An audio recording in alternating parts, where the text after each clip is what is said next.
everybody. Welcome to this edition of Ramblings of an Old Fart podcast. Hello, my name is Craig Warren. I'm 71 years old, been married almost 53 years, father of 9 and grandpa to a bunch. I'm sort of retired. I retired at 65 to provide full-time care for my wife who has some serious health issues. But lately I realized that I need something to do to keep my mind active. So why not a podcast? I have a lot of experience. I've done a lot of different things, and I definitely have a lot of opinions. So what more would you need, right? I should mention, I've never been a member of a political party, and I don't intend to do so. My podcasts do not come from a political place, just from a factual and common sense place. There will be times in podcasts where we will be discussing political issues, but it's good for you to know I don't come from one side or the other. I just come from how I see it and let the chips fall where they may. So, let's go. Let's give it a shot. Today, I've been thinking about my dad a lot. He passed away quite a few years ago, and I've been doing some things to update his life story and going through some of his stuff. And I realize as I go back through thinking that I am who I am in large part because of who he was. And there's a lot of things he taught me as I was growing up. And I'm sure quite a few of the things that he taught me, he probably didn't even realize he was teaching me. It's just the way he did things. And I want to tell you a story today of one of those experiences that I had that had a major impact on my life. And this is something that we definitely need to worry about and think about today with all of the hate and anger that's going on. So let me get that started. Let's go through the story. The story takes place when I was about 10 or 11 years old, which would have been about 1964, 1965. You realize back then we had the civil rights movement going on, a lot of racial tensions, riots, marches, all that kind of stuff. So just keep that in mind as we go through the story. It was a really hot August Saturday, late in August. One of those few Saturdays that wasn't filled with chores and farm work from daylight till dark. We got up early as usual and did the morning chores and then took care of the things that needed doing. We finished up, around noon or 1 o'clock, something like that. It was already hot, way into the 90s already. So we did what we always did when we came in from working. We headed out to the huge shade trees in the front yard. We lived on the foothills of the northern Wasatch Front of the Rocky Mountains.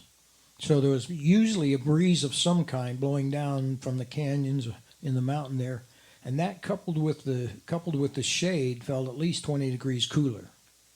So anyway, we relaxed there for a while. Then my mom came out, told my dad she needed to go into town and get a few things at the grocery store.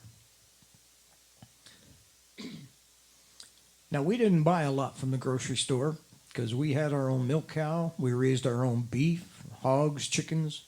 We had a small orchard. We always raised a nice, good-sized garden. But anyway, Dad suggested that maybe we all should ride into town. And when the shopping was done, we could stop by Peach City, which was a small, one of these old drive-in hamburger joints, where you have the car hop come out and take your order, all that stuff. But the cool thing is they always had made their own ice cream. It was always perfect. So anyway, we decided to go in and do that. At this time, I came from a family of 8 kids. My older sister, she was married at that point, just got married. And my oldest brother, he was working part-time. He got a job working as helping the janitor at the high school. So it was just, and then there was 3 of us.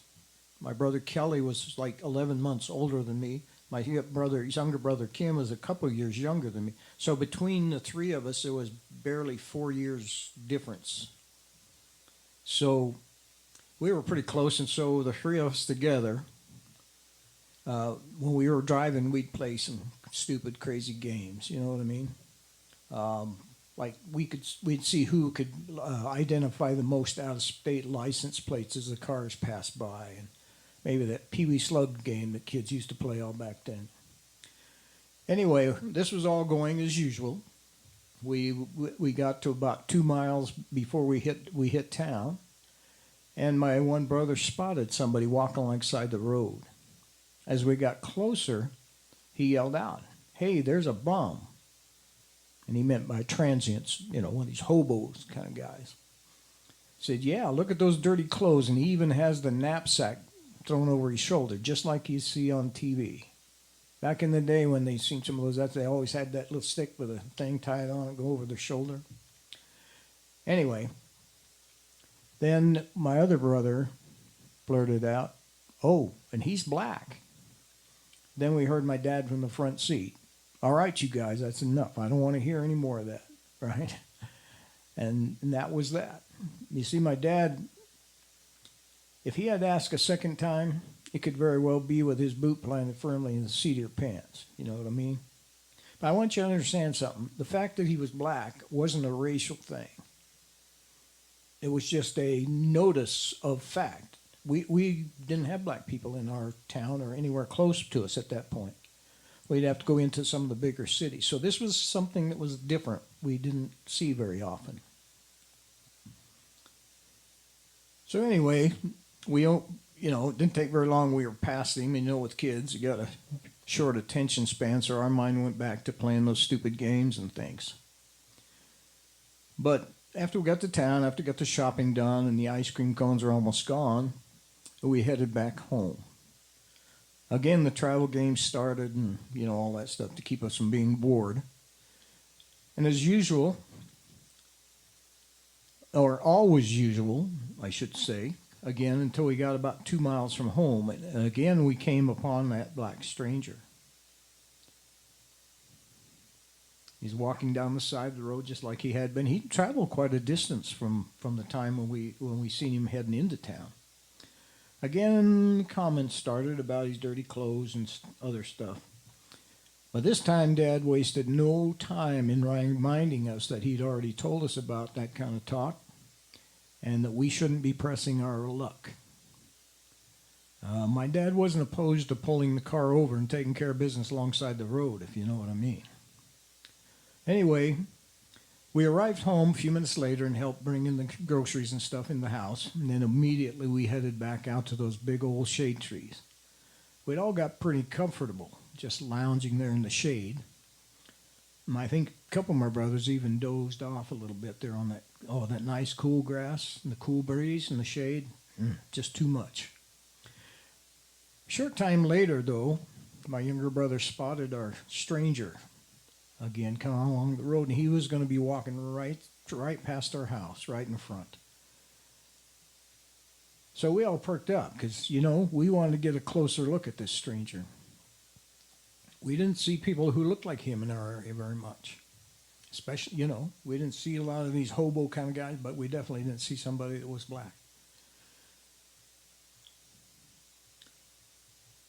Okay, there were times, however, that I had, when I had occasion to go with my dad into Ogden, one of the bigger cities. He had some things to do there. There was a place downtown where he would buy horse tack, saddles and tack and things like that. And that was about the only place around.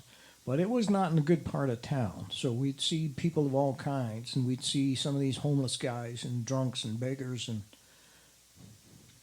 which all remind me, and I had assumed that the stranger was one of those guys, right? Not because he's black, but because he was dressed like them. So anyway, he came right in front of our house. He's right on the opposite side of the highway, so he could face into traffic to be safer. And when he got right straight out front, my dad did something that really surprised us all. He stood up, he walked out to the edge of the highway, and he said to the stranger, "It's a hot day out. Would you like a cold drink of water?" Well, the stranger stopped and he said, "Pardon me, missa?" He seemed a little shocked and a little unsure if the offer was really genuine, because of the times, and black people weren't always welcome. Anyway, Dad replied to him again, "It's a hot day out. Would you like to come sit in the shade and have a cold drink of water?" Well, it was a short pause. It seemed like minutes, but, reality, it was a few seconds maybe. I guess at first he wasn't sure that the offer was genuine. But apparently he must have realized either he was really, really thirsty or he realized that the offer was genuine. And then I heard him say, the smile came on his face, and he said, "I surely would, Missa. I surely would." Now, I hope that doesn't offend anybody in any way. I write his words.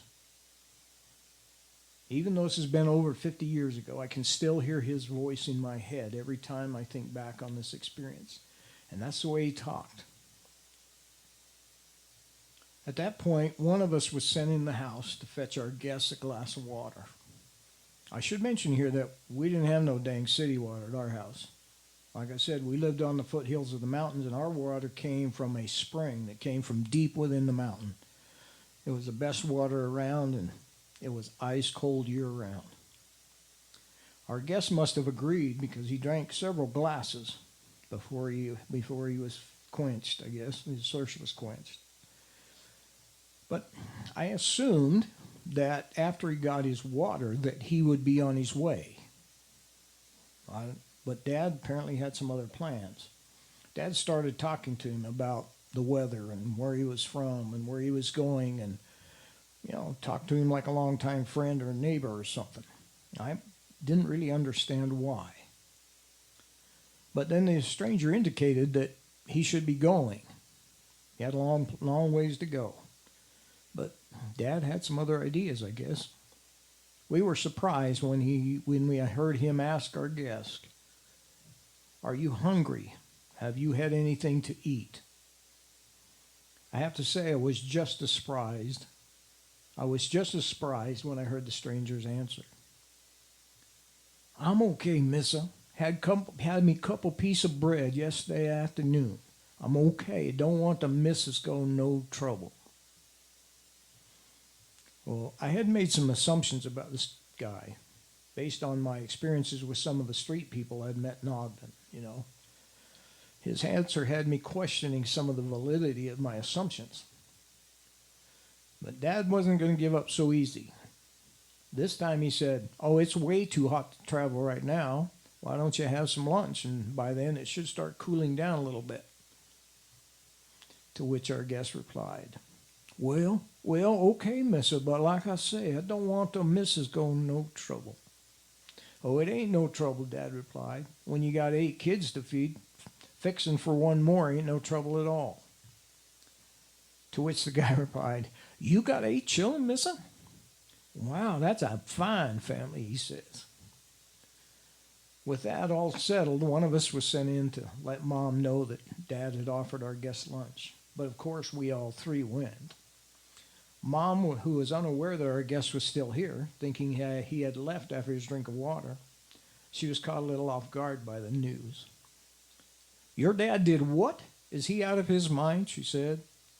Now, I have to say my mom was the kindest person who would never turn anyone away. But you have to understand something. You bring a stranger around her babies and the claws are going to come out until she makes sure it's safe. It's a mom thing, The crazy thing is all the while she was spluttering and fussing and questioning my dad's sanity, her hands were already fixing our guests some lunch. Now, if I told you that she fixed him a sandwich, you might think, big deal, right? Just give him a dried up old sandwich and send him on his way, but you'd be so wrong. You see, my mom was an excellent cook. And there are very few things I liked as well as Mom's roast beef dinners, but she always made extra, and her roast beef sandwiches were one of those things. Mom knew how to make a sandwich. The mayo, tomatoes, all kinds of stuff from the garden, lettuce, pickles, all the fixings. And there was a pretty high likelihood that it was on some good old homemade bread, too. Of course, it would be served with a good salad of some kind, and on that day, I'm pretty sure it was potato salad. And then, of course, there was always at that point, it was late August, the garden was in, in full swing, so there was probably some corn on the cob and, slices of cucumber, the works. Okay, as if that wasn't enough, it would be served with an ice cold glass of milk that was freshly squeezed from the family cow earlier that morning. Oh, and I should probably mention the pie. Oh, I'm pretty darn sure there was some apple pie or something for him later, too. Might not seem like a lot, but for a man who'd had a couple pieces of bread yesterday afternoon, I'm thinking it seemed pretty damn good. I mentioned earlier that I had some assumptions about our guest based on appearances and other things. While he was eating his lunch, I had a chance to look him over a bit. I had assumed he was a beggar, a bum, hobo kind of a thing, and he just didn't want to work. However, the calluses on his hands and the leather-like skin on his face told a different story. He had seen his share of hard work and long days in the hot sun. Up to this point, he had not asked my dad for anything. It was only after some insistence on my dad's part that he accepted his hospitality and generosity. During conversations between him and my dad, he revealed that he had come from Oklahoma. I think he said he had worked in the cotton fields. And he was on his way to Washington, I believe, to work in the apple harvest. All of my assumptions were being challenged at this point. It was apparent that I might have been a little too quick to judge. After finishing his meal, our guest thanked my dad and indicated that he had a pretty good distance to travel before the sun went down. And with that, he stood up and walked to the edge of the highway. But then he stopped and he turned around.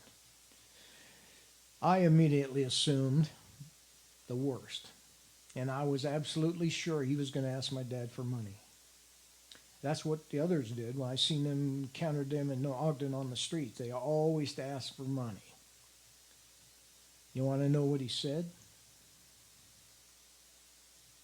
He said, "God bless you, Missa, and bless this fine family." That's what he said. He once again turned and was on his way. We lived on a pretty sharp bend in the highway right there, and it was lined with huge poplar and cottonwood trees, so he was soon out of sight. Out of sight, but not out of mind. This experience taught me a valuable lesson that has been with me my whole life. By his actions, Dad taught me how to show respect to everyone until they prove they don't deserve it. To show compassion and kindness to those that are less fortunate. Not to judge others based on what they look like or dress like or other foolish things, but to make those decisions based on what you see inside. This happened during the 1960s, during the Civil Rights Movement, I already mentioned earlier.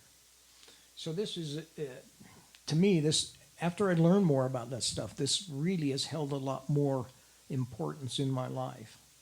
Because when I was 10 or 11, I didn't understand any of that stuff. You'd see it on the news at night, but I didn't pay any attention. So anyway, that was an important lesson I've learned. Recently, I've been going through my dad's things, helping to kind of formulate a life story and some other things to share with my kids and my grandkids. But recently, I'd been working for a long time on some kind of a tribute to my dad. I finally have finished a poem that I wrote.